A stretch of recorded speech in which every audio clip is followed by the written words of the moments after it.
Welcome to Starbound. My name is Aram. I'll be your narrator for today.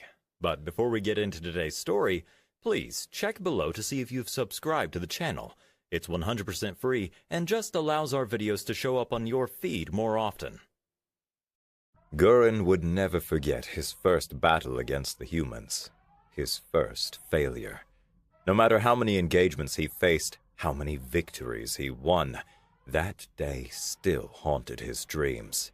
He'd wake drenched in sweat, pulse pounding, the sounds of screams and thunder still echoing in his ears. The alarm had pierced Gurren's meditation like a blade through flesh. His eyes snapped open, grunting in irritation as the shrill tone reverberated through the Gadoon hangar. Around him, the other pilots were gearing up and sprinting for their machines, booted feet pounding on the metal deck plating. Gurren was a Zephon. Like the humans, he was a two-armed biped. He had gray skin and long silver hair. Gurren was tall and fit, with piercing gold eyes and a perpetually serious expression. He wore a sleek black flight suit. The suit's only adornments were a silver insignia denoting his rank and a gold emblem that marked him as a Gadoon combat ace. "All units, this is Commander Zaku." A gravelly voice crackled through his neural implant. "Priority Alpha alert. I need all Gadoon pilots suited up and ready for immediate deployment." Gurren was moving before the commander finished speaking, his lean frame eating up the distance to his Gadoon in long, fluid strides. The massive humanoid war machine towered above him. Its dark metal surface gleamed under the harsh hangar lights. At 10 meters tall, a normal Gadoon was an imposing sight. Gurren's Mark 9 stood twice that tall, dwarfing the standard models around it. Gadoons were the pinnacle of planetary combat, mechanized suits built for war. Gadoons were fast, flight-capable, and heavily armed. They had a variety of built-in weapons, and their humanoid shape allowed them to carry and use even more. Gadoons could be outfitted with specialized equipment, could adapt to any terrain, and were strong enough to toss vehicles or even buildings with ease. "Status report." Gurren sub-vocalized through the neural link as he began his rapid ascent up the access ladder. The familiar pre-battle tension coiled in his gut, but his movements remained precise and efficient. "The battle isn't going well," Zaku replied, his tone grim. "No, I'm underselling it. The humans are kicking our butts. A quarter of our defense fleet is gone, and the humans have punched through Sector 7. That's how they were able to land a ground force in the first place." Gurren reached the cockpit and swung himself inside, his body settling into the neural interface cradle with practiced ease. The symbiotic connections activated automatically, spreading through his nervous system like liquid lightning. Through the link, he could feel his squad all going through the same process in their own machines. Getter, Gorg, Jeeg, and Raiden. The four of them plus Gurren were the finest Gadoon fighting force ever assembled. Each of them was a combat ace with over 100 victories on the battlefield. "How bad?" Getter's voice cut in, tight with barely contained aggression.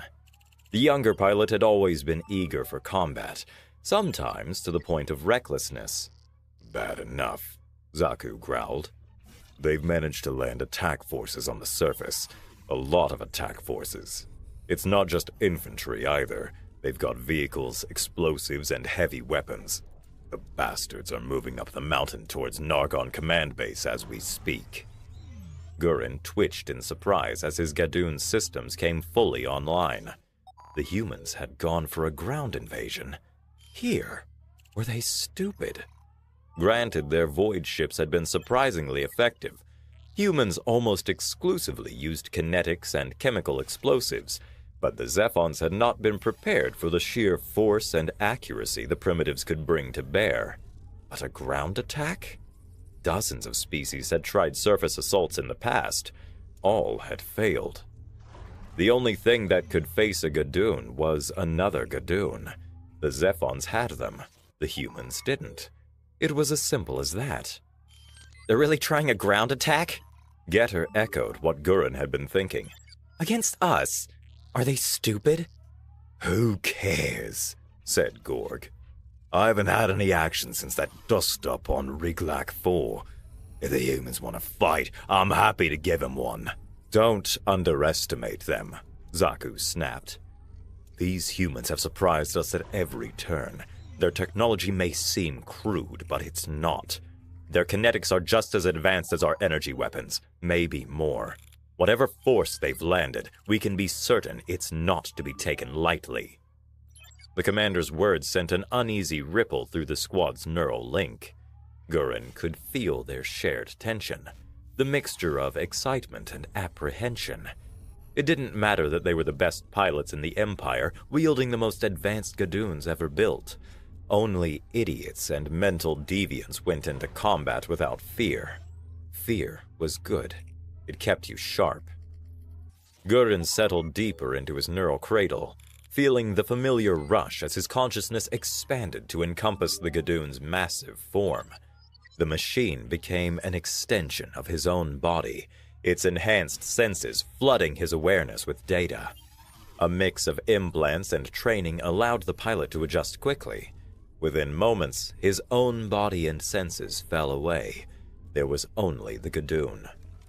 Status check, he ordered, running through his own systems. Sound off. One by one, his squad reported ready status. Through the neural link, Gurren could feel their Gadoons powering up around him, massive fusion cores thrumming to life. The deck plates vibrated beneath their feet as weapon systems cycled and joint servos pressurized. Gurren's Mark 9 thrummed with power. His implant let him feel the machine like it was his own body. It made him feel like a god. Launching in 60 seconds, the hangar control announced. All units prepare for combat deployment. Stay sharp, people, he transmitted to his squad. The humans made a big mistake coming here. It's time to show them the error of their ways. For the Empire! For the Empire! They responded in unison, their determination flowing through the link. Well, most of them gave off determination. Gorg just felt excited. The man had been praying for a chance to use his Mark 9 since they arrived at the base. It was hard for Gurren to focus against that much undisguised glee. But as the launch countdown began, Gurren couldn't quite shake a nagging sense of unease. The humans had proven consistently unpredictable. The Empire had gone after them expecting a nice, easy conquest, but the primitives had turned out to be far more dangerous than they appeared. No species had stood up to the Gadoons before, but that didn't mean it couldn't be done. So, what's the deal, Commander? Jeeg asked. Are there any mission parameters aside from destroy all humans? The mission is to protect Nargon Command Base. Commander Zaku's voice cut through the roar of launch thrusters. We've got 220 high-yield anti-void cannons here, and those cannons are the only reason our defense fleets are holding their own. The humans know it too. Every unit they manage to land is on its way here. If they take out the cannons, we'll lose the battle in the sky. The whole damned planet will fall. Gurren's Gadoon landed with earth-shaking force on the mountainside, massive feet carving deep impressions in the rocky soil. Around him, his squad took up defensive positions, their towering forms casting long shadows in the late afternoon sun.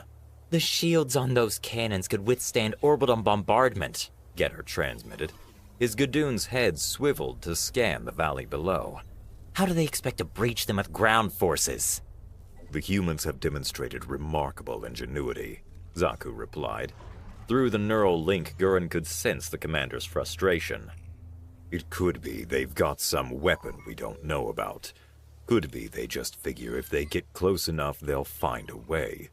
Worst case scenario, they're planning to take the base, hack into our controls, and turn the cannons against our own fleet. Gurren processed this as he studied the tactical overlay. Nargon Command Base stood atop a mountain. Infantry troops and gun emplacements were digging in all along the road that led up to it.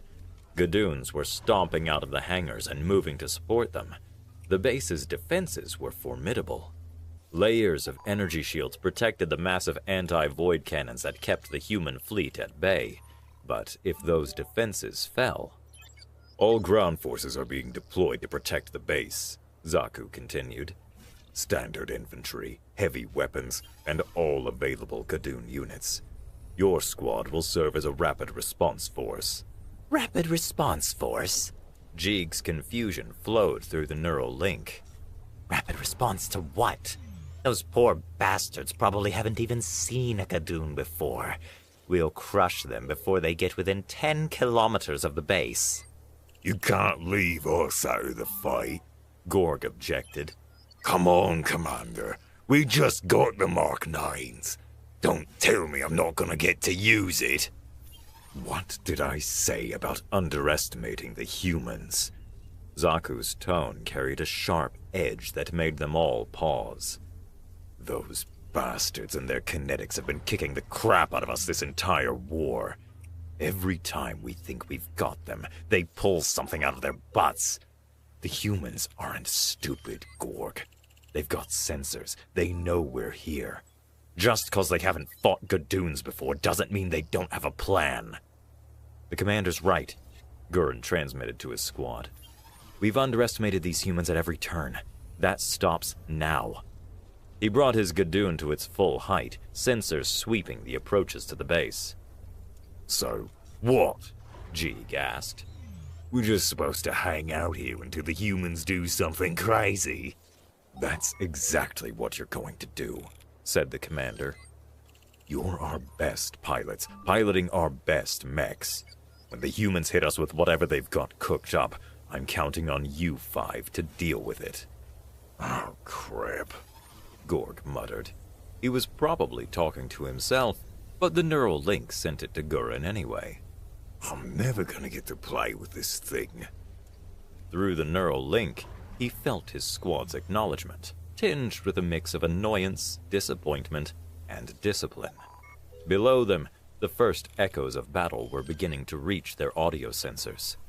Gurren heard the distinctive thunder of human firearms mixed with the higher-pitched whine of Zephon energy weapons. Gurren himself was starting to feel uneasy. Commander Zaku thought the humans had a trick up their sleeves. So did Gurren. The real question was what that trick was, and when they were planning to pull the trigger. Gurren's Gadoon tightened its grip on its beam rifle. Despite the awesome power of their Gadoons, Gurren couldn't shake the feeling that things were about to go sideways. Gurren watched the humans make their way up the mountain. The bulk of them were riding in large wheeled machines, lightly armored and with no heavy weapons. Escorting the troop transports were smaller machines. The smaller vehicles had thicker armor, and each of them had a manned gun turret at the top. The Zephon infantry was already shooting at them. The humans were shooting back. "They're tearing through our boys," Gorg complained. "We should get in there." Permission denied. Commander Zaku's orders came through with crystal clarity. Let the other Gadoons deal with the ground troops. It's your job to deal with any unexpected threats the humans might deploy. Your Mark 9s are our most advanced units. We can't afford for you to get bogged down. As the commander spoke, dozens of standard Gadoons sprinted past Gurren's squad. 10-meter mechs running at 90 kilometers an hour. It was an awesome sight. The humans were about to have a very bad day. Gurren's own massive machine towered over the standard Gadoons deployed around the base perimeter. The Mark 9 was a masterpiece of Zephon engineering, a full 20 meters of advanced alloy and lethal weaponry. Its humanoid form was sleek despite its size, covered in overlapping armor plates that could shrug off most energy weapons. Through the neural link, Gurren could feel every system operating at peak efficiency. The fusion core thrummed with barely contained power. Hydraulic muscles capable of lifting hundreds of tons flexed smoothly. The beam rifle mounted on his right arm could punch through battleship armor, while the left arm's energy shield could deflect even heavy weapons fire. "Get her, Gorg," Gurren ordered. Take high ground positions here and here. Gurren marked waypoints on their tactical display. Jeeg, Raiden, establish firing positions to cover the valley approaches. Watch for flanking maneuvers.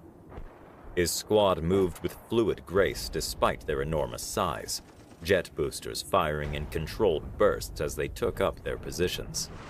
The Mark IX's enhanced sensor suite fed Gurren constant updates.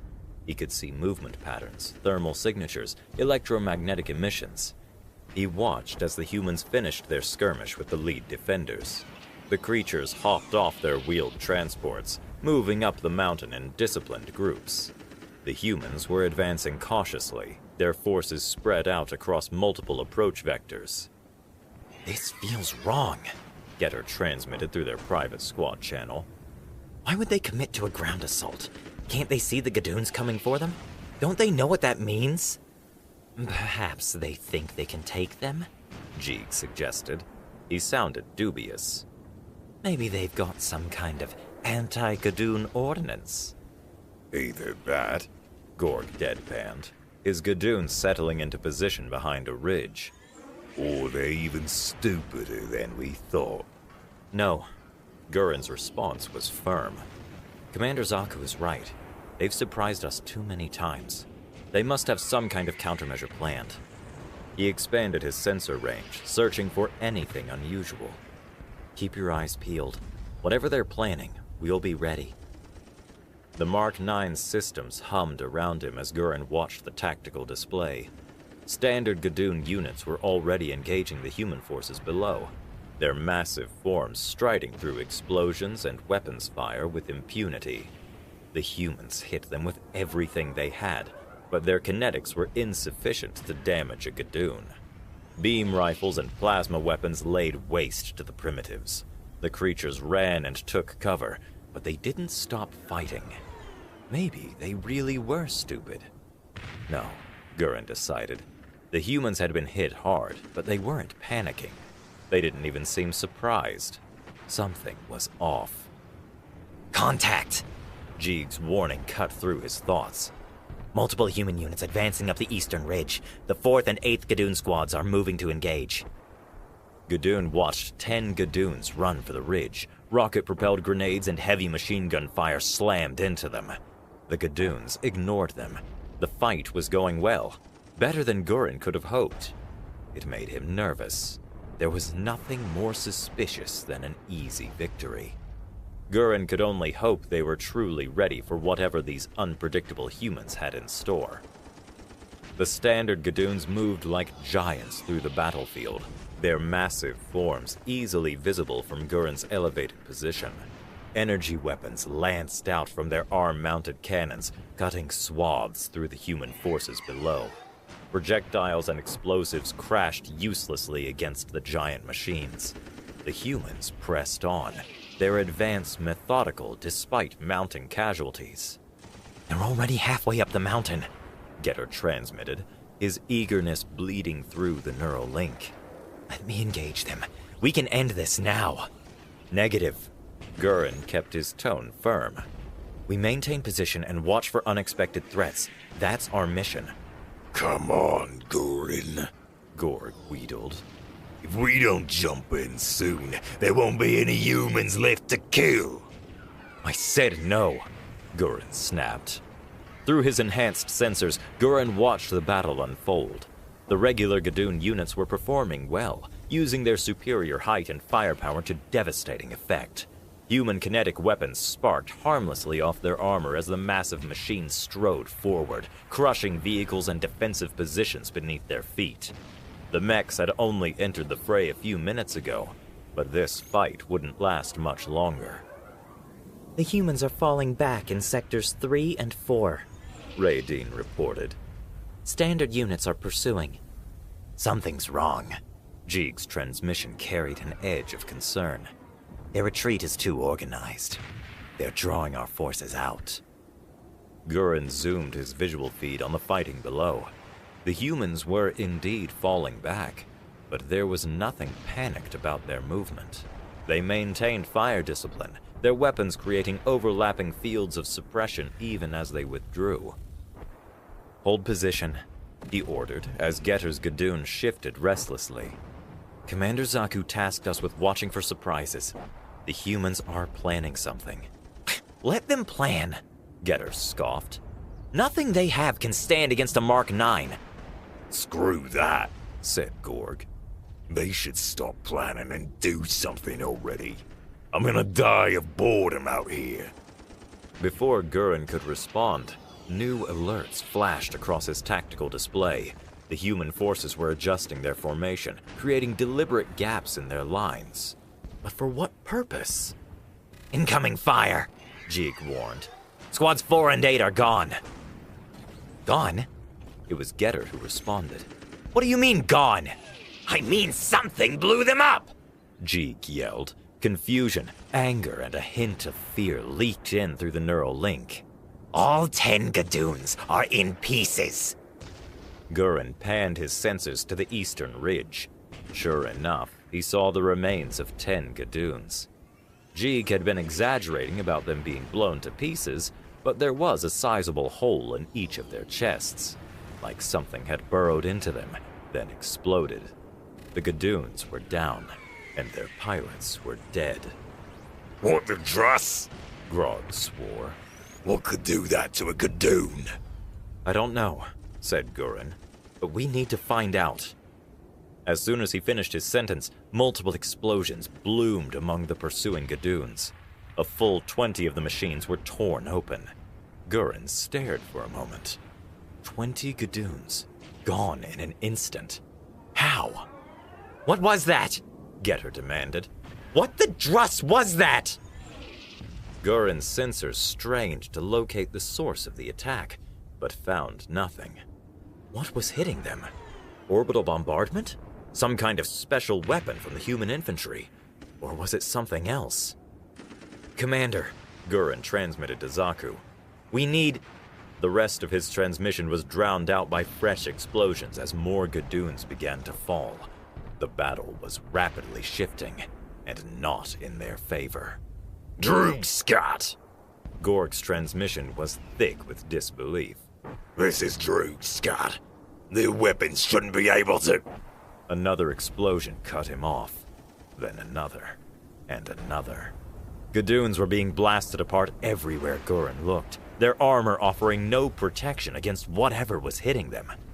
Through his enhanced sensors, Gurren watched in growing horror as the mighty machines of the Zephon Empire began to fall. The shots were precise, but they didn't need to be. Whatever was tearing into the Gadoons was hitting harder than Gurren's beam rifle could. No one was going to stay functional after taking a hit like that. What's happening? Jeek demanded. What the dross is doing that? Kinetics! Getter insisted. It has to be, but from where? Gurren's tactical systems were struggling to locate the source of the attacks. Whatever the humans were using, it was striking from well beyond the range of any weapon they'd previously encountered. Commander Zaku, Gurren transmitted through his neural link. You seeing this? More Gadoons fell as the mysterious weapons continued their deadly work. The organized advance had turned into chaos as pilots desperately tried to find cover that didn't exist. The mighty war machines of the Zephon Empire were being systematically destroyed by an enemy they couldn't even see. The humans' earlier retreat suddenly made perfect sense. They hadn't been running away. They'd been luring the Gadoons into a kill zone. I see it, said Commander Zaku. Stand by. What do you mean, stand by? Gurren demanded. What's destroying our Gadoons? We need targeting data now. I said, stand by. Commander Zaku's voice was tight with tension. We're working on it. Through the neural link, Gurren could sense his squad's mounting anxiety as they waited for answers. Gurren raised his energy shield, keeping it between him and the human forces. His squad mates did the same. Some of the standard Gadoons were holding up shields of their own. It wasn't doing them much good. More Gadoons fell to the invisible attackers. The response came seconds later. Long-range scan complete. The attacks are coming from approximately 80 kilometers away. Kinetic weapons. Some kind of high-velocity projectile launcher. I'm sending the location to your feed. Gurin's tactical display updated with the new data. The human weapons were positioned behind a set of rolling hills. 80 kilometers was easily within the range of Gurin's guns, but all his weapons fired in a straight line. If he didn't have line of sight, he couldn't hit them. The clever bastards knew that. They'd carefully positioned themselves where they could hit the Zephon forces without fear of retaliation. How are they hitting anything from there? Jeek demanded, watching another Gadoon explode. They don't even have a line of sight. Their kinetics, Jeeg. Getter sounded like he was rolling his eyes. They can just lob the things over the hill and let gravity pull them back down to us. The better question is how they're targeting us with such accuracy, said Raiden. Guided ordnance, maybe? Unknown, Commander Zaku admitted. But they're systematically eliminating our ground forces. Those guns need to be neutralized immediately. Through his enhanced sensors, Gurin tracked the trajectory of the incoming fire. Now that he knew what to look for, the rounds weren't that hard to see. They were fast, too fast. The metal shells were packed with explosives, and they were descending towards their targets faster than gravity could account for. Maybe they really were guided. Gurin hadn't seen one miss yet. The Zephon Empire had grossly underestimated human military technology. They had weapons that could punch through Gadoon armor like it was paper.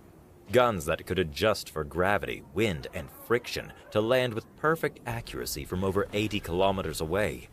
Commander Zaku had said the humans might be as advanced as the Empire. Gurin was starting to think that was wishful thinking.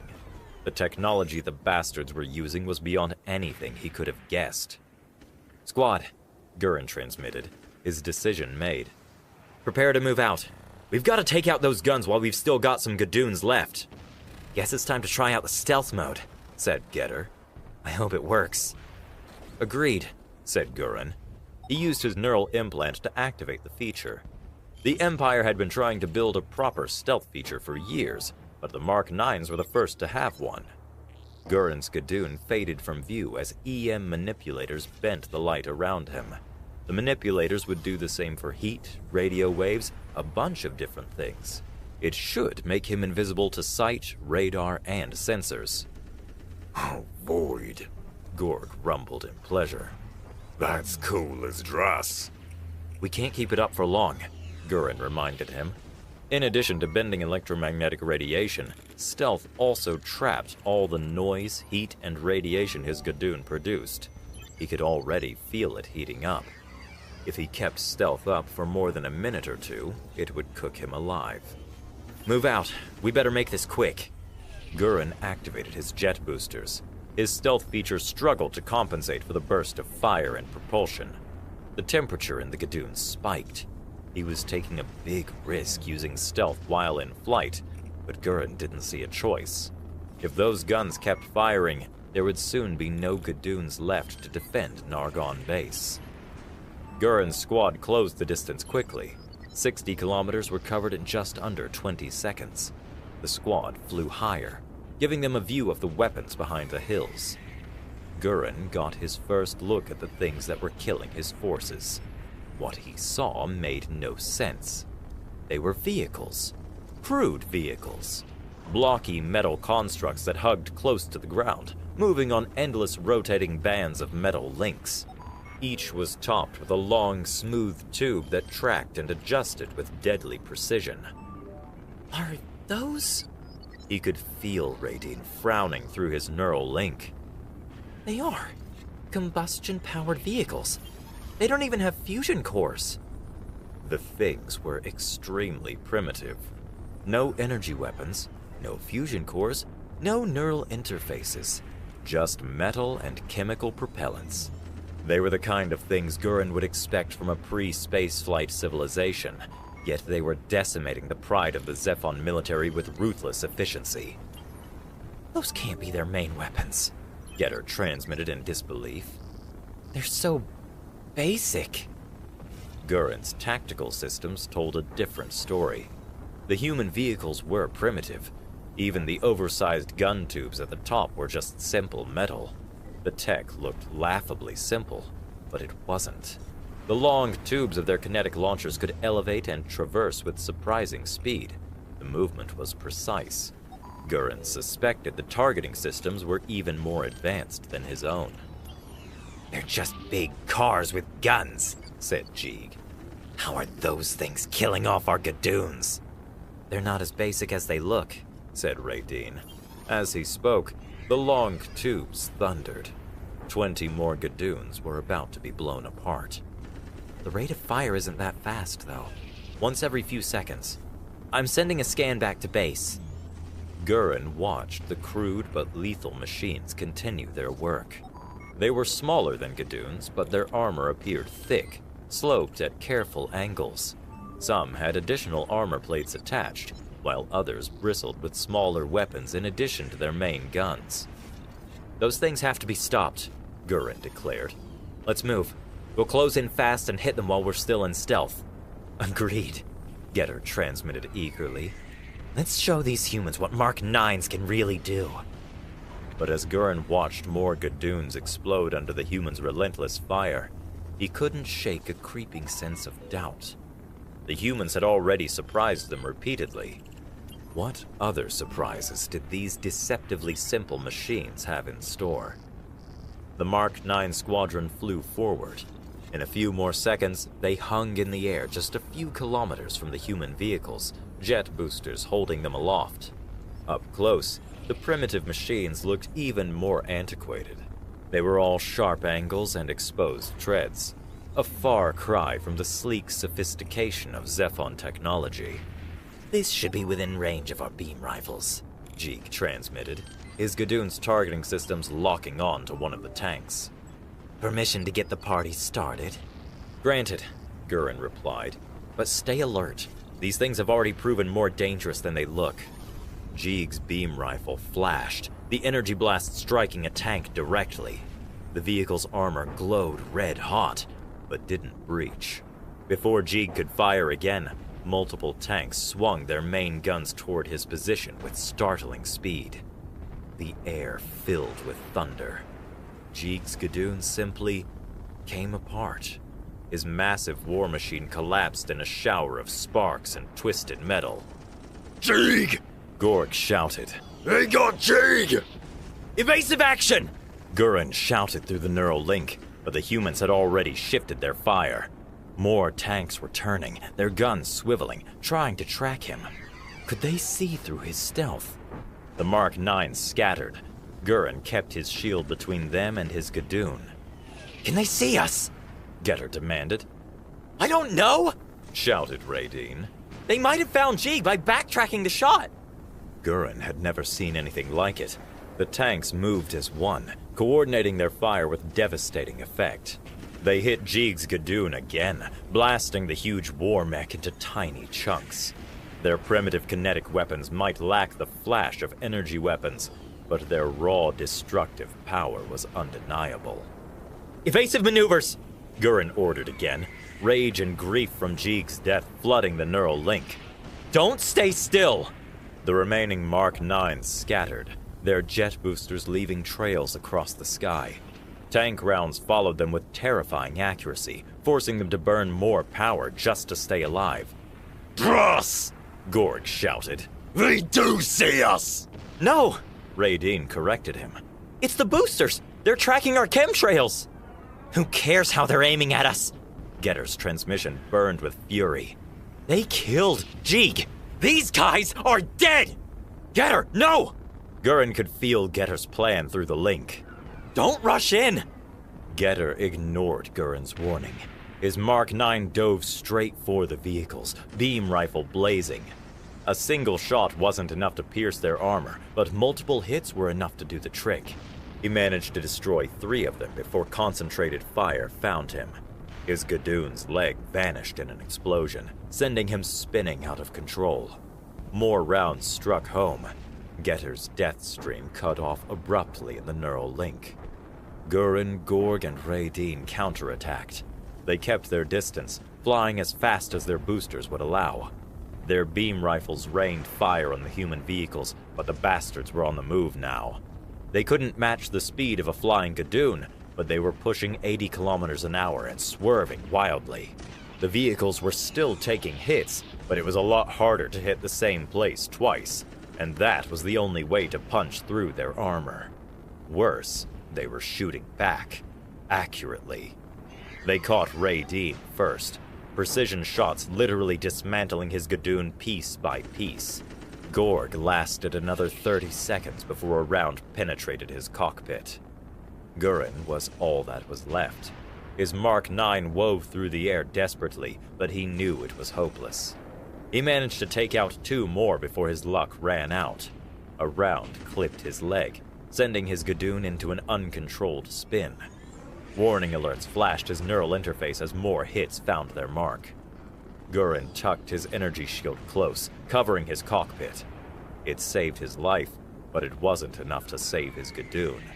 The humans blasted it apart. Gurren's neural link cut out as the damage overwhelmed his nervous system. He was unconscious before his ruined war machine hit the ground. Got another one! Lance Corporal Fuller called out as the last Mark 9 crashed to the ground. The loader's hands were already moving, sliding another round into the breach with practiced efficiency. I think that's the last of them. Good shooting, Sergeant Stein acknowledged from the gunner's position, his eyes never leaving the sight. Let's get back in the fight. There are still plenty of those standard models near the base. Private First Class Johns adjusted their course slightly, the tank's treads eating up the rough terrain with ease. Giant robots, he said, grinning. I can't believe we get to fight giant robots. I feel like a superhero. I always wanted my own giant robot, Fuller mused as he secured the ammo rack. Ever since I was a kid. Well, blowing one up is almost as good, right? Johns laughed, checking their position relative to the other tanks in their formation. It's funny, you know, Fuller mused. Big mechs are damn near unstoppable in the cartoons. Tanks are useless against them. Can we focus, please? Stein ordered sharply. Battle's not over yet. Those Gadoons aren't going to destroy themselves. No, Sergeant, they are not. Fuller's hands were already moving to load another round. I'm just saying, it's kind of unreal. Tank beats giant robot? Tank beats everything, Johns declared confidently as he maneuvered them into a new firing position. I could do this all day.